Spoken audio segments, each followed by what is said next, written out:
Nella NG officiel. Nella NG. Écoute, like et abonne-toi à Nella NG officiel sur YouTube. Nella NG officiel. Pour l'actualité musicale congolaise, art et divertissement, écoute la voix d'or. Nella NG te dit toutes les vérités. Il faut qu'on en parle. Ça devient de trop.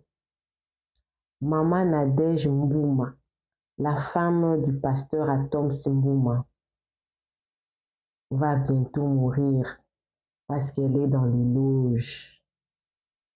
Une autre prophétie sur Peniel Kalambaï, qui elle aussi va bientôt mourir. Et c'est pasteur Mike Kalambaï qui est l'auteur de cette mort-là. On nous dira encore que JB Piana a encore de personnes à sacrifier. Pour la prophétie de Maman Nadège, 2 personnes en parlent. Et j'ai cette vidéo-là ici, les 2 vidéos. Et je vais vous poster ça tout à l'heure. Mais avant de vous poster toutes ces 2 vidéos-là, comme la vidéo de Maman Nadège, attendez, je vais mettre un petit extrait là. Comme ça. Toms Mumba a rejoindre l'équipe. Salut, bien-aimé. Nadège Mumba, la femme d'Atoms, pasteur Atoms Mumba, a rejoindre l'équipe MC à table avec Annabelle. Je vais vous partager ça. C'est pas là en même temps. Je vais mettre la vidéo. Je mettrai la vidéo. Je mettrai également l'autre vidéo qui parle de la mort de Maman Nadège. Il va bientôt mourir parce qu'elle est dans les loges. Je vais mettre toutes ces 2 vidéos-là, vous allez écouter. Mais avant de mettre ça, j'aimerais dire ceci. Nous, chrétiens, nous avons développé cette habitude-là. C'est devenu comme une habitude, de faire paire les autres que Dieu ne bénit pas. Ou je ne sais pas quelle est la formule par laquelle Dieu bénit. Parce que toutes les personnes qui semblent réussir dans la vie chrétienne, il y a certaines personnes qui les relient toujours dans la franc-maçon ou le lot, je ne sais quoi. Le Dieu que nous prions, l'or et l'argent l'appartient. Le Dieu que nous prions. D'abord, quand nous prions, nous chrétiens, qu'est-ce que nous expectons? Nous expectons les réponses, les opportunités. Maman Nadège, dans son arrivée au Canada, elle a parlé de son parcours pour en arriver là. Et plusieurs parcours également sur la vie du pasteur Atoms. Je me demande, est-ce que toutes ces personnes-là ne suivent pas ces témoignages-là? Quand Maman Nadège, pasteur Atoms, était dans les bandes d'Ondolaba, je parle du pasteur Atoms, était dans les bandes d'Ondolaba pour chercher Dieu, parce qu'il était parti étudier là-bas, parce que son père n'avait pas assez d'argent pour le faire étudier à Kinshasa. Toutes ces personnes-ci ne voyaient pas ça. Quand Maman Nadège a été empoisonnée et qu'elle avait beaucoup maigri, qu'elle avait prié pour la guérison, elle avait prié pour que Dieu puisse faire quelque chose dans sa vie. Ces personnes-ci ne voyaient pas ça. Non. Arrêtez de faire peur. Arrêtez de mettre la peur dans la tête de chrétiens. Et si vous voyez quelqu'un réussir, c'est que forcément cette personne-là est dans les loges. Nous prions pour une chose, mais nous voulons son contraire. Toutes ces personnes-là qui ont réussi dans la vie, pas nécessairement. J'ai suivi un guitariste qui jouait chez Papa Wemba, Lutumba Simaro, Fali, qui arrangeait à plusieurs, il fit arrangeur et guitariste et tout. Il dit, il n'a jamais touché au fétiche parce qu'il aime sa femme et ses enfants. Il n'a personne à sacrifier. J'ai suivi une autre personne chez, je crois, Miguinima, il était tellement dans la souffrance qu'il voulait percer. C'est fils un musicien de JB. Il voulait tellement percer que il est parti auprès d'un féticheur. On lui a dit que tu dois d'abord sacrifier ton fils. Et depuis ce jour-là, il avait quitté l'orchestre de JB. Puis il a dit, si c'est pour sacrifier personne, pour avoir du succès, je préfère mourir pauvre. Mais aujourd'hui, il est en Europe. Il vit bien. Il avait juré comme ça, là, je ne toucherai pas au fétiche. Qu'est-ce que toutes ces prophétesses-là veulent mettre dans la tête de chrétiens? Quoi? Quel chrétien ne peut pas être riche? Quel chrétien ne peut pas avoir des belles opportunités? En parlant du frère Mike Kambai, je sais que les hommes comme Mike Kambai existent bel et bien. Des pervers narcissiques. Des pervers narcissiques sont très gentils. Vous allez voir, il a deux visages. Un visage pour tout le monde. Un visage pour tout le monde. Ah, il est gentil, hein? Ah, il est vraiment très gentil, hein? Un autre visage qu'il affiche auprès de sa femme pour dominer. De ce côté-là, la dame peut avoir raison. Moi-même, j'avais dit ça, que si Penel est devenue aujourd'hui dépressive et a plusieurs intentions de se donner la mort, c'est à cause du pasteur Mike Kambai. Un mauvais mariage peut te pousser à faire beaucoup de mauvaises choses. Je le dis. Je le dis. Parce que nous, hommes, nous avons toujours des visages. Spécialement le pervers narcissique. Il y a aussi des femmes pervers narcissiques. Il y a aussi des femmes comme ça. Qui, elle est bien, tout le monde la voit très bien. Mais chez elle, à la maison, c'est une autre personne. Une personne proche, une autre personne. Et pour JB Piana, depuis que vous avez connu JB, je ne sais pas si JB, les membres de la famille de JB, hein, ils meurent chaque année. JB, dans sa famille, des gens meurent, je ne sais pas trop. Je ne sais pas trop. Là, ça n'engage que la dame qui a sorti cette prophétie-là. JB n'a pas fini de sacrifier. Il a encore beaucoup à sacrifier. Il a encore plusieurs personnes s'il continue à suivre JB. Mais pourquoi cette prophétie-là, ça sort seulement maintenant, quand JB a perdu sa fille? Parce que la dame parle, elle dit que non, Dieu lui a parlé depuis l'année passée. Mais pourquoi seulement maintenant qu'elle vient dire ça à tout le monde? Pourquoi les gens se permettent autant? Moi, nous sommes au temps de la grâce, hein, mais aussi parce que les personnes concernées là ne veulent justement pas vous poursuivre. Parce que pourquoi les gens ont tellement cette légèreté là de venir parler de quelque chose qui ne lui concerne même pas? Il prend la peine de parler avec autant de légèreté, sachant que cette personne a des enfants, de la famille, des connaissances, des personnes qui comptent sur lui. Mais il vient quand même dire ça au nom de la prophétie. Parce que vous avez des yeux qui voient au-delà même. Dieu ne vous montre que des choses de personnes qui sont connues. Ah! Pourquoi ne pas rester sur la table de ton caméra là, ta caméra, pardon, comme vous et moi comme ça là, dire, je vois Nella NG officielle, ton nom n'est pas Nella NG officielle, ton nom c'est so and so, tu habites dans telle ville, tu es dans tel quartier, ton avenir c'est ça, tu as autant d'enfants, tu es comme ça, cherche-moi. Pourquoi? Pourquoi vous parlez que de personnes connues? Non, il faut revoir un peu. Le Dieu là, il parle seulement de personnes connues, des personnes qui se sont battues pour gagner leur vie. Arrêtez de faire peur aux chrétiens qui prient pour les breakthroughs. Quand nous prions à Dieu, Seigneur, je veux que ma chaîne soit comme ça. Je veux des contrats.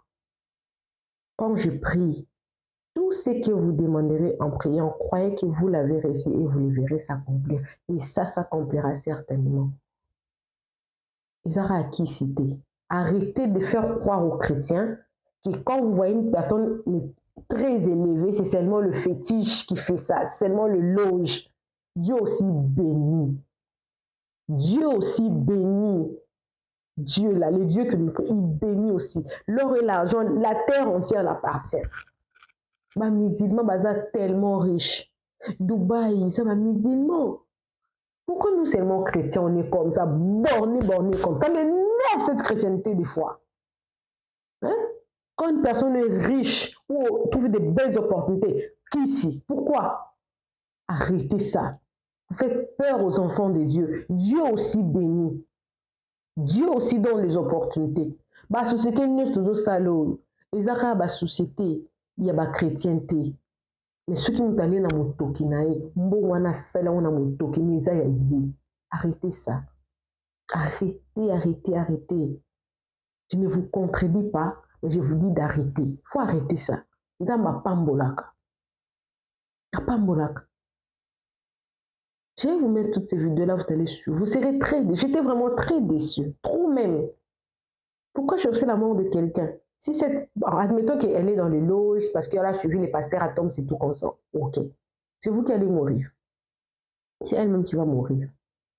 C'est elle-même qui va laisser ses enfants. C'est elle-même qui a choisi. Pourquoi ça fait mal autant? Prêchez la parole de Dieu. Cherchez des versets bibliques. La Bible nous serve de guide. Prêchez la parole de Dieu. Pourquoi vous bornez seulement dans les histoires des prophéties? Vous faites peur aux autres. Vous êtes des frustrés. Arrêtez ça, c'est très méchant. Suivez la vidéo, moi également je suis avec vous. Profitez de vous abonner, cliquez la cloche de notification, aimez la vidéo, commentez, partagez. J'ai arrêté le coaching. Pour le moment, j'ai beaucoup de personnes avec qui je suis en train de travailler. Je vous dirai quand est-ce que je vais reprendre le coaching, mais je suis disponible pour toute collaboration, promotion, publicité et tous vos problèmes de monétisation, corporate strat, community strat, bref, le problème de AdSense, tous ces problèmes-là, je suis disponible. Sauf que j'ai arrêté le coaching parce que dans mon booking, j'ai plusieurs personnes. Je crois que je vais reprendre dans 2 semaines. Le temps pour moi de finir avec les personnes avec qui je suis en train de coacher. Donc, si vous voulez booker, vous pouvez booker. On va commencer seulement dans 2 semaines, dans la semaine du 15e du mois prochain. Voilà. Alors, suivez la vidéo. Moi également, je suis avec vous. Suivez. Véritable conte africain. C'est ta destination ultime pour découvrir les plus beaux contes populaires africains. Chaque récit est soigneusement façonné pour divertir, instruire et inspirer, en transmettant la sagesse profonde de nos ancêtres adaptée à nos jours. À travers des histoires pleines de mystères, d'émotions et de vérité, tu exploreras les valeurs africaines, les proverbes puissants et les leçons de vie qui traversent les générations. Que tu sois en quête de sagesse ancestrale, d'aventures palpitantes ou simplement d'une belle histoire racontée avec passion, tu trouveras ici de quoi nourrir ton esprit et ton âme. Abonne-toi et embarque dans ce voyage unique au cœur de l'Afrique, où chaque conte révèle un fragment du cœur, de la foi et de l'identité de tout un peuple. Véritable conte africain. Salut, bien-aimé. Nadège Mumba, la femme d'Atoms, pasteur Atoms Mumba, a rejoint l'équipe MC à table avec Annabelle. Je vais vous partager ça et parler en même temps. Là, voici en train de célébrer son nouveau contrat. Nadé finalement a accepté le contrat. Il y a eu un scandale là qu'elle n'était pas, elle ne se sentait pas intégrée. Elle était offusquée, dépressive. Mais finalement, l'argent achète tout. Les Michael Lebo, les Annabelle ont fait un chèque pour l'acheter. Voilà le contrat que Nadège a signé. Elle a signé lundi, le 7 avril, pour rejoindre le club d'arnaque d'escroquerie de maçon de MC. Après, on va venir vous dire non, c'est une femme de foi. Elle n'est pas dû vendre sa foi pour gagner des miettes. Je vous partage ça. Et vous-même, vous allez entrer à la réflexion. Vous allez venir ici, là. Hey, tu es qui, machin. Je suis missionnaire qui défend les intérêts du royaume et des acteurs sociaux. Nadia ne voulait pas entrer dans le club. Elle a résisté. Mais l'agent l'a corrompu. On l'a montré le contrat, le chèque en blanc. Tu nous rejoins ou tu retournes au Congo. Le mari a lutté jusqu'à ce qu'elle accepte le contrat. Finalement, elle forme déjà désormais le membre autorique de MC qui appartient à Michael Lobo et Jérémy Soudré et sa femme, Annabelle. Annabelle est la patronne pour les femmes et Jérémy est le maître des maçons pour les hommes. Bon, pour moi, c'est une triste nouvelle que je viens vous partager. Parce que ce n'est pas que ça me surprend, je m'attendais à ça. Parce que le mari était déjà entré. Maintenant, la fin était quoi? Ou tu acceptes ou on divorce. Finalement, elle a accepté et elle est entrée dans le club. Je vous partage ça et je reviens avec vous à la réflexion.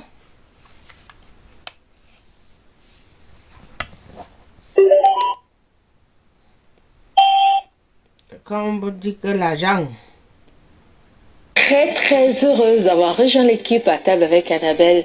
Que de moments magnifiques avec toutes ces servantes de Dieu, ces filles, des fous rires, des taquineries, mais surtout des moments où nous nous fortifions les unes que les autres.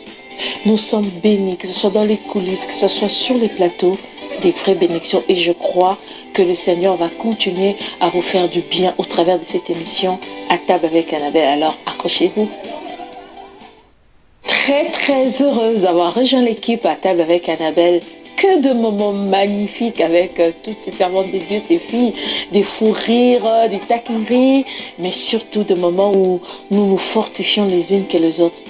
Nous sommes bénis, que ce soit dans les coulisses, que ce soit sur les plateaux, des vraies bénédictions. Et je crois que le Seigneur va continuer à vous faire du bien au travers de cette émission à table avec Annabelle. Alors accrochez-vous.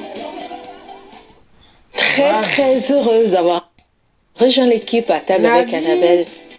Et désormais à table avec Annabelle. Qu'est-ce que vous en pensez? Moi, je suis seulement là pour vous remettre à la réflexion. Ceux qui disent que je critique, je calomnie, la malédiction, ça n'engage que vous. Moi, je suis missionnaire qui défend les intérêts du royaume. Quel genre de mission que le mari, on l'a affecté, on l'a donné un contrat pour aller servir du Seigneur au Canada, à MC. Un temps donné, la femme aussi, le Seigneur l'a appelée pour servir à table avec Annabelle. Vous allez vagabonder avec le nom de Jésus. Mais vous-même, la fin de ça, vous allez confirmer, vous allez lire. Moi, je vous fais que vous parlez que prenez les choses de Dieu au sérieux. Repentez-vous, remettons-nous à la réflexion. Moi-même, je suis parmi eux.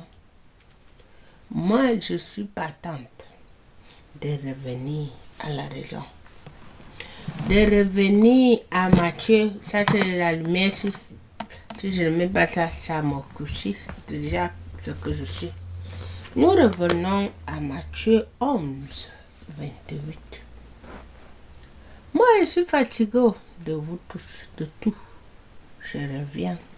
À Matthieu 11, 28, c'est le verset que moi je vous laisse de méditer. Entrez à la réflexion avec ce verset.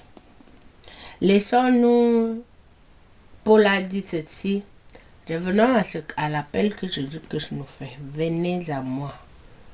Tu es venu, je te pose la question, tu es parti à cet appel, tu as répondu à cet appel. Non, laissez-nous de 1 Corinthiens 5, 9, combien que Jésus-Christ on a dit, laissez Paul a fait sa part. Toi et moi, Paul, quand il partait sur la rue de Damas, Jésus-Christ lui a appelé, Saul, pourquoi me persécutes-tu? Il a répondu à l'appel. Maintenant, je te pose la question. Jésus t'appelle à Matthieu. Tu es fatigué de signer des contrats, d'avoir l'argent, de chercher la visibilité, de mentir, de forniquer, de construire les grandes églises, de demander le franc, les 4 millions, les 10 000 euros, les 2 000, porter les vestes à mesure, les vestes carrées, de longues mèches indiennes, brésiliennes, colombiennes, tout ce qui va avec. Mais Jésus te pose une question aujourd'hui. Est-ce que tu as répondu à l'appel de Matthieu 11, 28? Moi, je suis fatiguée. La mission est une chose, mais c'est une exhortation que je viens de faire. Parce que Nadège, tu as répondu à l'appel, au contrat que le Michael le bon t'a offert, de venir travailler avec eux, entrer dans, vendre ta foi à l'échange de l'argent. Mais Matthieu 11 t'appelle pour te demander, tu n'es pas fatigué avec le salaire que ton mari amène à la maison. Comme tu es fatigué de rester à la maison avec les enfants, de les amener à l'école, tu t'ennuies.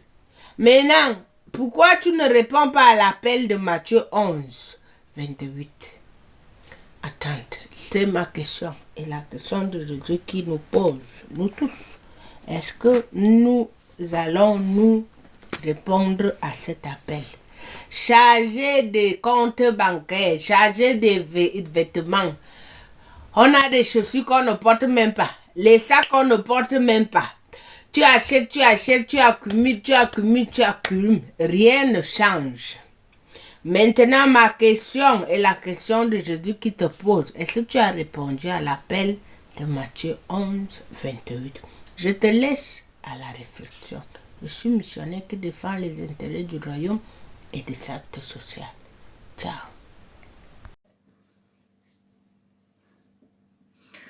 Bonjour, bonjour, mes bien-aimés dans les seigneurs. Na pesi biso nyonso mbote sika nyonso message ekokuta biso na tongo na pokwa na butu.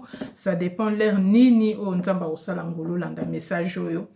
Vraiment ngai na sepeli kozali biso na bino lisusu pona opesa bino ba message oyo nzambe na biso apesi. Na ye na ba message lelo mes frères et sœurs, il y a très important comme d'habitude soki na ye c'est que na ye na ba message oyo nzambe apesi.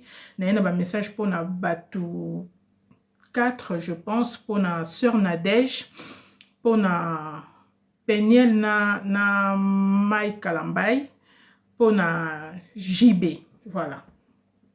Pour na siko temps oyo nzambe a ko permettre biso, je pense que na ko pesa ba message wana na 4 personnes oyo, et surtout ba message oyo ezali adressé na 4 personnes oyo, mais entre-temps, ezali pona batu ebele, ezali pona biso nyonso, ezali pona ba foule oyo bazo drainer, ezali pona ba âme oyo ezali ebele sima na bango. Donc ngana koloba message oyo ezali ya batu ebele et concerné batu ebele. Donc bandeko na ngai tolanda message oyo na bokebi, et ça très important, et to pesa yango, to partager yango na bandeko oyo ba yebi nanu te. Yo peut-être ozali éveillé, mais bango bazana no éveillé te, to sunga bandeko po to sauver ba âme. Eloko nzamba lingi yango wana, nzamba lingi to sauver ba âme, lingi ba âme na biso moko ezala sauver. Donc voilà na ba message pour na bandeko oyo nazo pesa yango sikoyo. na tiki bandeko nanga nyonso na maboko ya tata nzambe. Vraiment tika tata nzambe a pambola bino bandeko nango tozalaka ensemble.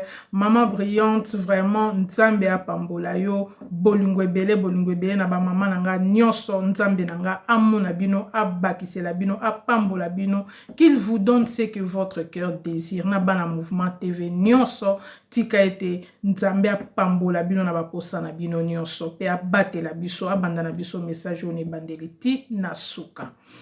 Naza ko banda message oyo directement bandeko nanga nazo banda na message ya JB et puis na kopesa message ya Peniel, ça dépend, ou bien na kopesa Sœur Nadège. Mais na préféré na banda na oyo ya ndeko na biso JB ya musicien ya wenge muzika po ezali 3 messages o nzamba pesi ngai.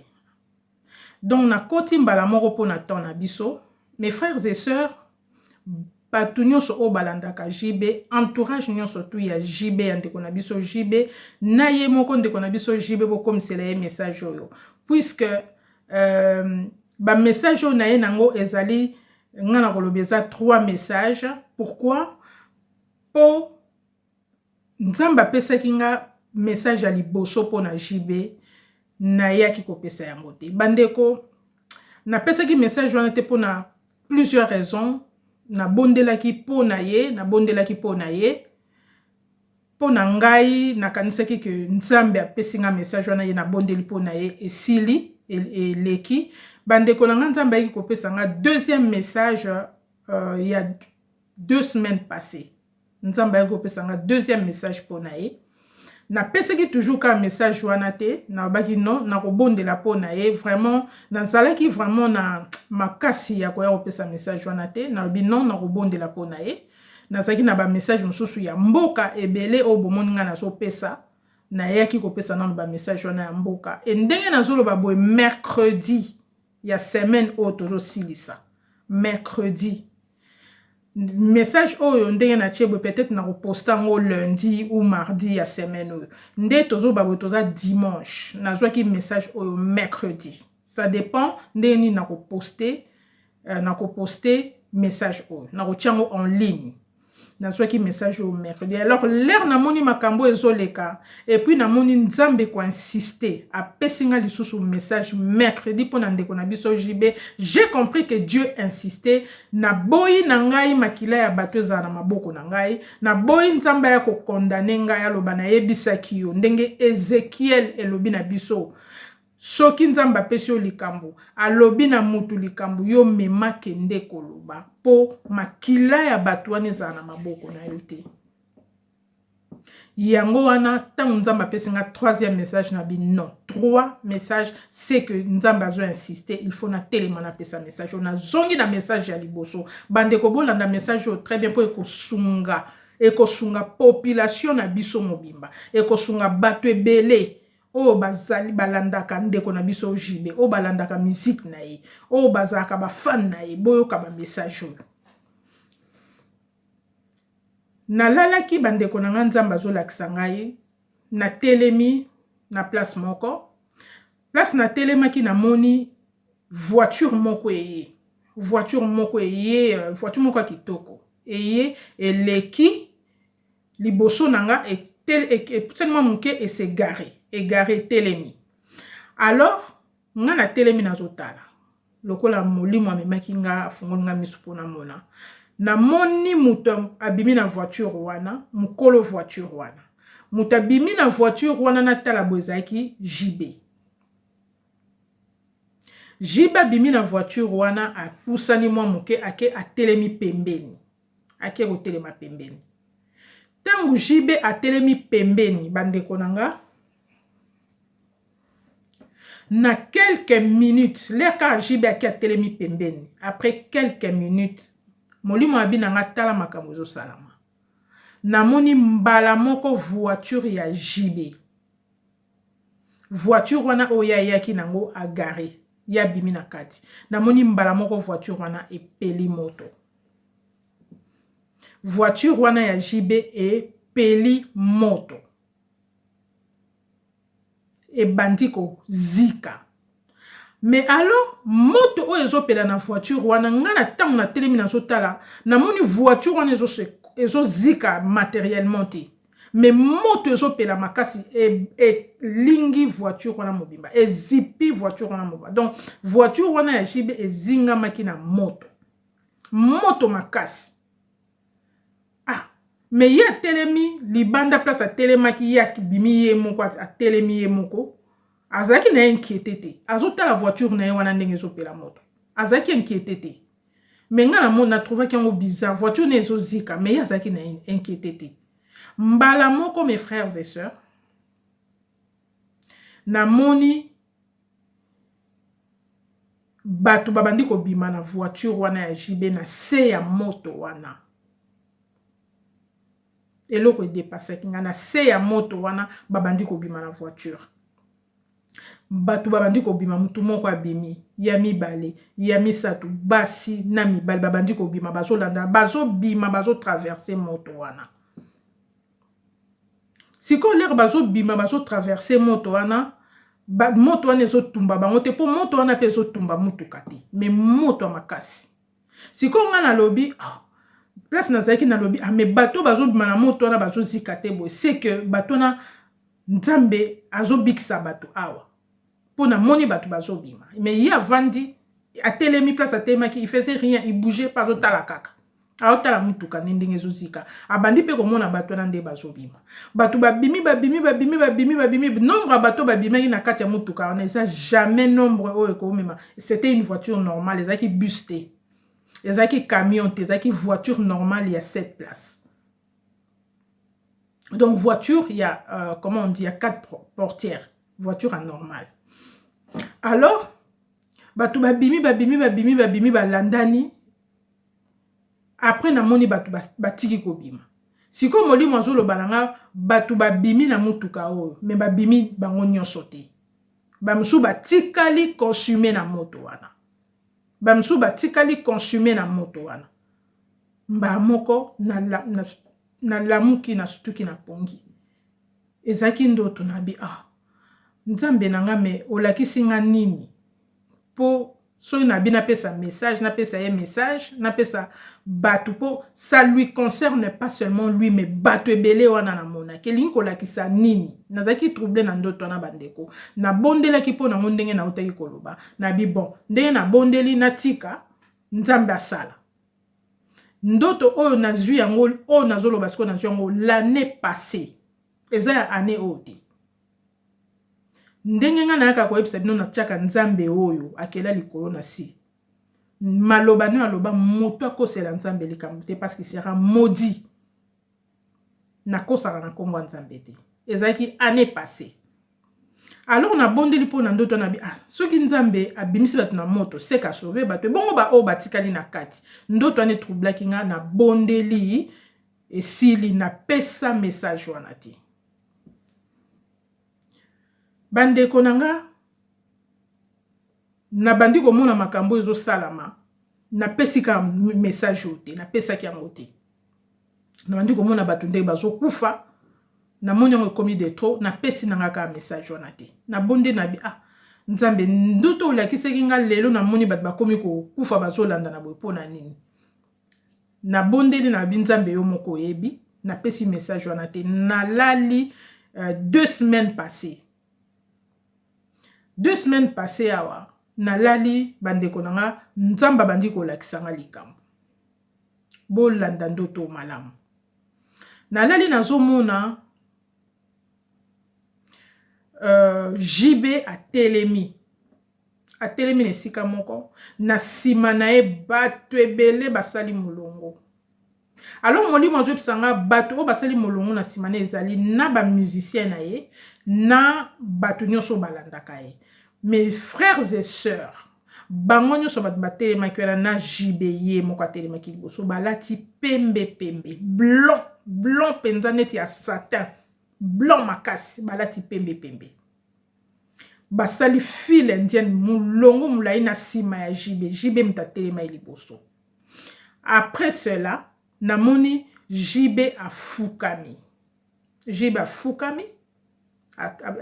donc mabolongo na se bato nyonso balandaki basali même mouvement oyo asalaki bango nyonso mpe bafukami ntango bafukami bango nyonso namoni jibe mbala moko akangi mabo donc bato baza na nsima ne nyonso baolanda makambo ya azosala abandi kosambela abandi koinvoke nzambe abandi kosambela sikoyo lere abandi kosambela nga place na telemaki nazotana bi oh Seigneur mais oyo eza likambo ya malamu jibe azosambela jibe azosambela mpe azosambelisa bato nyonso oyo bazolanda ye na nsima ebele boye mbala moko molimo ameminga liboso ya jibe ntango nalobi bongo molimo ameminga liboso ya jibe donc nakomi sikoyo kotala na direction jibe abanda ekotala mpo liboso nazali komona en face namona ye bango en face na molimo sikoyo amemi ngai liboso ya jibe mes frères et sœurs nakomi sikoyo kotala nzambe oyo jibe abanda ekosambela liboso sikoyo ya jibe place jibe afukamaki na bato wana mes frères et sœurs namoni tala lisu moko monene makambo nazoyebisa bino eza makambo ya solo lisu moko monene un œil lisu ya monene basali lokwa batongi yango banate yango ezalaki même couleur na bilambo bango balataki c'est pourquoi bana nzambo bakanisaka pembe kolata pembe eza signe ya sainteté non ça peut être utilisé n'importe comment il faut kozala muta molimo mpona kososola makambo même les couleurs il faut pas kozala tromper na bacouleur nzambe oyo bazali kosambela ezalaki un œil lisu eza nini l'œil de qui wana eza makambo spirituel eza branche mosusu eza enseignement mosusu soki bandeko bayebi te c'était un œil bazosambelela lisu ya nani je pense que bandeko tozo comprendre très bien l'air na moni bongo nazaki choqué na lamuki bozaki pongi ezaki ndoto alors na telemi na bime nzambe olakisanga lisusu makambo ya ndeko na biso jibe siko na sala nini en tout cas j'avais pas envie ya koya kopesa ba message ya jibe bandeko boyebi nga na ya na ba message ebele na pesa et c'est pas que bato na po balinga koyoka te non c'est pas mon problème on a problème en nzambe mais j'avais juste pas envie nazaki vraiment na sengi nango penza bolimbisi na nzambe puisque nzambe a insisté. Mes frères et sœurs, l'air na moni ndoto wanele qui moi j'avais compris ce qui s'est passé na keiko bonde la ponango. Entre-temps, quelques jours après, nzamba eko la kisangai message moko ya entourage na ye, ya famille na ye direct. Ya batu moko nga na yebi malamu na zaka na bango malamu bakoma vraiment presque bandeko pona ngai. Bango mo bayebi mais baza famille ya JB direct, je dis bien direct. Nzamba eko la kisanga makamo ya mabe koteli bango na ndako na bango.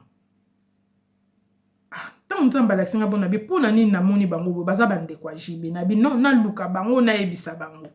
Na luki bango na sololi na bango j'avais na bande écoute ko joindre bango te na komaki et puis na sali tout na pesi message wana na komisel bango message wana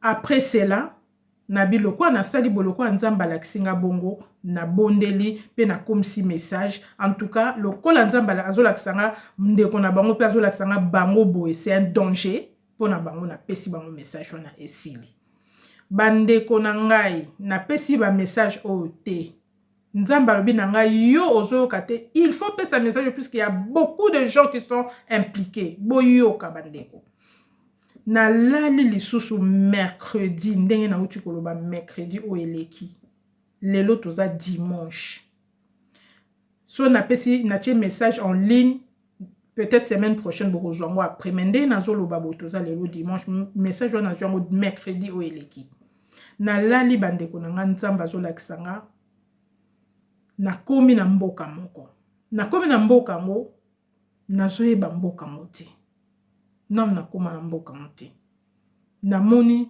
na kati ya bandako yango c'était comme des cases, comme village, comme mboka mo bizarre na yebi na mboka monti. Mais na kati ya bandako yango na mboka yango c'était vide, il y avait personne. Mutu moko azalai na mboka monti. Na sota na kati ya bandako wana, donc mboka moko déserté bat bazaki su na kati te ya bandako wana. Mais nzamba azoloba na tindio awa po ya ko luka batu wana bandeko ya jibe ona lakisaki yo. Boyo ka ngambo nzamba aomemisanga so na pesi message ote. Alobi na tindio awa po luka bandeko na yo baza na mboka oyo. Bandeko na yo na lakisaki yo. Puisque moi na yebi famille wana, je connais cette famille là. Na yebi wana baza bandeko po nanga. Ba yebi bango moko. Et jamais na kotanga bakombo na bango. Nzamba zo banga na tindio kende ko luka bango bimisa bango na mboka wana. O avertir bango balongwa wana. Alors na komi na mboka wana, na mboka ngo natala boye mutu te na mboka. Donc mutu azalaki lisusu te na mboka, batu nyonso basili. Batu batikalaki kaka ezalaki 2 personnes o nazoloba. Bandeko na ye wana mibali. Bandeko na ye propre, bandeko jibe propre. Ndenge toloba propre, direct. Mbalamo na moni bango, donc batikaleka bango mo na mboka ngo, bazoya siko na mituka, moko azwa na mutuka na ye, mususu pa azwa na mutuka na ye, mutu na mutazaki na mutuka na ye, bazoya bango mibale venga, nga siko na telemeti boye, bango bazoya. Tant bazoya, nazomona bango na voiture nde bazoya, siko eloko molimo alingaki na moni ezaki comportement na bango. Ba comportement na bango mibale. Oyo azaki kotoyo, azo agir, c'est comme s'il était endormi na volant wana azaki kokumba. Azaki vraiment distrait na volant. Donc azo yeba teke na mboka wana tikali batikali ka bango moko bango mibale batinyo so basili. Oyo azalaki na ngambo mususu azo ya azaki neti mutaliboma. Nandenga lataki na volant. Donc nzamba so aopesanga ba signe pour la kisanga place nini bazali. Comportement na bango ezali nini, et ils sont dans la distraction pendant que batu basili na mboka. Na ebite so bo comprendre. Nga na comprendre très bien. Pendant que batu basili, bango baza na distraction. Et bango baza viser nzamba lobi nanga kende ko prévenir bango. Ça veut dire que nzambe oyo alala kate, alingi asala bango mbola mo alingi a épargner bango. Alors on a telemi sikoyo moli manzo la kisangai comportement na bango mibale. Complètement dans la distraction. Mutu na mutaza na ba occupation na ye, et puis mental na bango zalaki sous normal. Donc baza mental na bango za travailler et ça manipuler.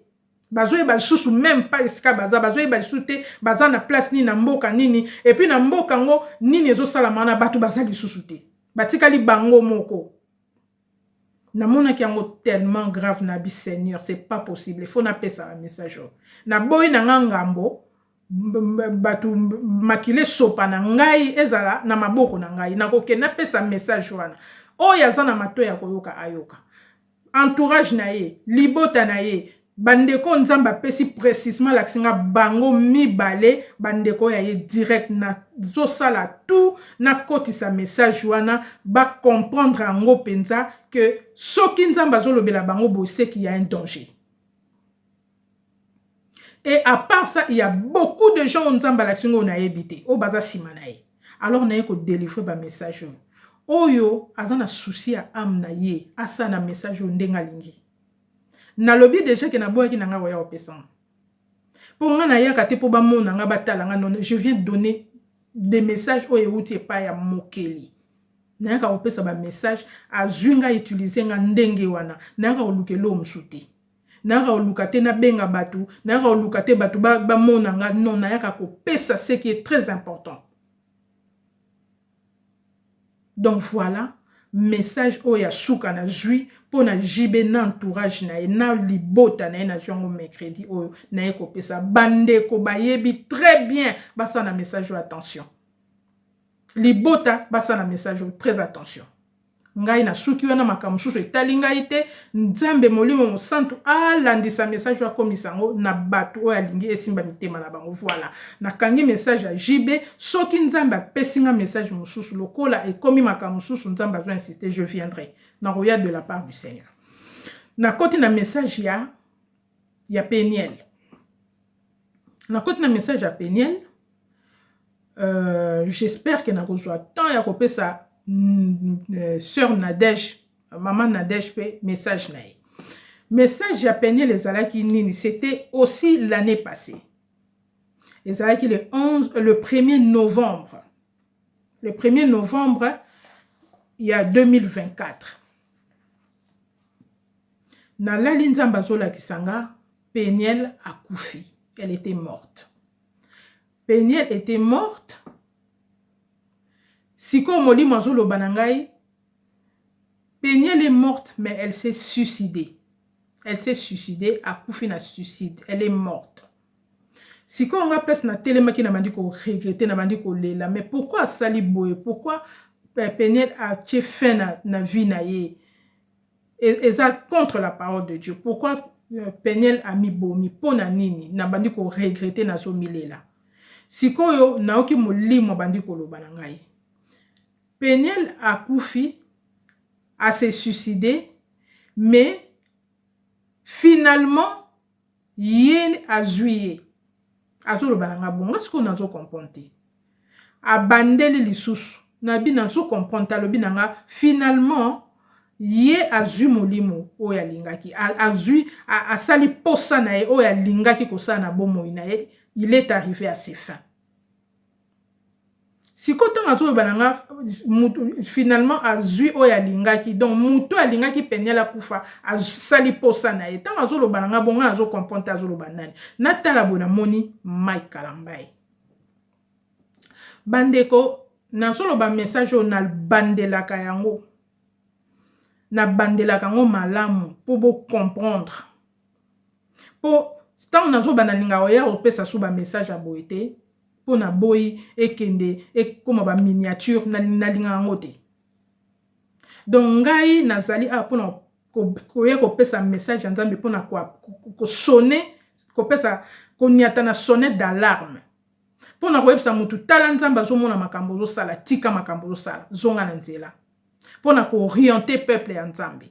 Na yakate pour na ko bimisa problème. Alors soto zo comprendre ba message ma B. Yango tokenda na onde tokendaka. Awa nzamba zolo balanga boy. Peniel a tué fin na bomo inaye, a se suicidé, a mi bomi. Mais en fait, mutu oyo a sali ke a mi boma. Oyo za simanango eza Mike Kalambai. Je ne vais pas mâcher mes mots. Na bomba Mike Kalambai te. Alors l'air na lamu ki na pongi. Na eselinga malili na bandi na bondeli po na Peniel puisque na linga mona na biso Peniel, je la soutiens na sala ba vidéo, je suis Peniel et tout pour la soutenir. Pour na nini boye. Ndenzamba zolo balanga premièrement molimo oyo elataka Peniel na ba suicide. Biloko nyoso ezo tourmenter bo moina eza d'abord un esprit. Et ça d'abord esprit ya liwa, esprit de mort, o eza likolo na ye. Et ça réclamation ya kufa, o eza likolo na ye déjà. Yango mutu e manipulaka ye azwaka ba ide wana. Mais mutu ya za na base nango akoki ko sala ke esila, eza Mike Kalambai. Alinga yango te devant Dieu, c'est comme ça. Alors comment Mike Kalambai Nzamba zotanga yo azopesa responsabilité ya boye o éviter que moi na biso mwasi a mettre fin na ba vie na ye a longwa na babiloko elatiye ba esprit ba réclamation ya mort mais ndeko na biso Mike Kalambai ye moko nzamba zo benga ye na repentance nazana ba message nazana message moko awa na laksa bino muke o ngamo na uti ko mona pona yebi na sina pesa Mike Kalambai na sina pesa message ba message o nzamba lobi pona ye. Na sina pese ba message on zamba pesi pona ye. Mais il s'est pas repenti. à se repentir te. Mais si ko ndeko na biso mususu awa tu kopese message bolanda message au malamu après naza na temps relaxa monyo sote ba pesi lisusu mai kalambai awa entendre ce qui se passait, c'est comme vers la fin du clip moi na okisa biso nyonso eza te mpo naza na temps te ye na ba Moïse mbi bango nyonso nzambe apesi bango message ya repentance batiki nzambe. Alors soki mai kalambai atiki nzambe ekozala ekokamusa biso ndenge nini azala derrière suicide milimo oyo elati penel akozala derrière sa te ndenge nini akozala derrière sa te ndenge nini. Bien sûr qu'il est derrière ça. Aza derrière, il y a makambo so comme la peniel, nzamba lobi na ngango très bien puisque lui-même il a laissé Dieu. Yemo kwa tiki nzela nzamba zakana nzambete. Maikamba zakana nzambete. Moi maintenant là je le dis, je l'assume. Nazo assume moi zakana nzambete. Ndeko oya otiko lobango sikoyo. Oya lingina chele lien bien sora mona ki amote. Nzamba pese sous message ya Mike Kalamba na ba Moïse mbi bazonga na nzela. Bazongela nzambi. Posonga na lobi lisusu nga moko me toze belé o nzamba zotinda ba benga bango na repentance. Donc nzambe azoloba na ngai liwa ya peniel o na moni na ndoto. Loko na moni na ndoto c'est que c'est spirituel et c'est planifié. Simanango muto azali commanditaire nango, muto azali responsable ya makambo wana ya liwa wana eza Mike Kalamba. Je vous dis ce que le Seigneur m'a dit. Atie bango nyonso na ba Henri Papa na biso oyo na bango nyonso baza na kati nzamba pesi bango message bazongela nzambe toyebi chaîne oyo so toke to mona message oyo bazongela nzambe. Alors na chité mbala moko na message ya ndeko na biso Nadège pa tiki biso na yaki na peseki message ya ndeko Nadège. Sœur Nadège pe azali na kati ya ba message wana. Sœur Nadège Mbuma.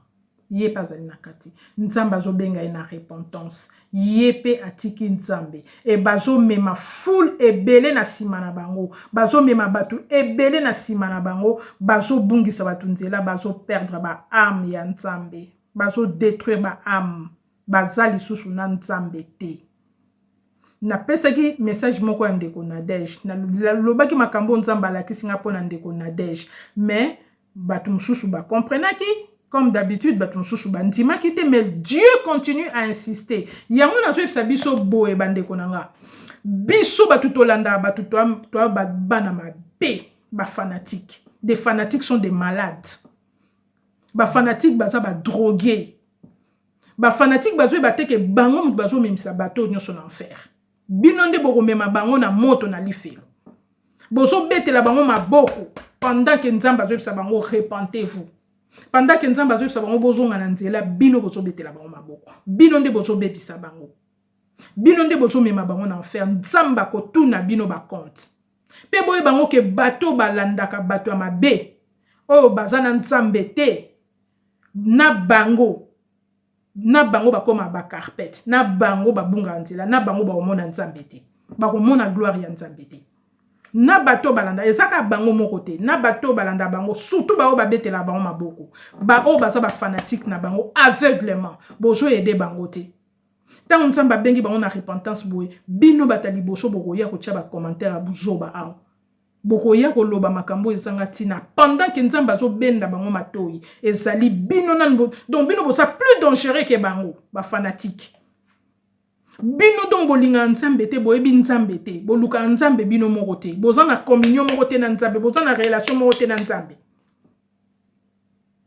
bino ba nzambe na bino ekoma bango bakoma na bango banzambe na bino bokoma olata ba t-shirt na bango botie ba photo na bango na ndaku bino bobosani nzambe bokoma ba fanatique a bato idolâtrie. L'idolâtrie. Bible esi biso à quoi sert-il à un homme de gagner tout le monde s'il perd son âme? Bandeko nanga bozwa parole ou. À quoi sert-il à un homme de gagner tout le monde s'il perd son âme? Âme na yo ezali très important que biloko zo gagner na mokili. biloka mokili etikala nyonso ekoleka mais âme na yo ekende wapi po vie eza éternel tokufaka na biso te mais okende wapi na nsima ezalaka na vie mibale kufa ezali mpona bato bazo maloba nzambe ebisi biso nyonso amo ekokufa ezali l'âme qui pêche c'est celle qui mourra donc nakomiseli biso bamessage oyo nalingai napesa biso message ya Peniel.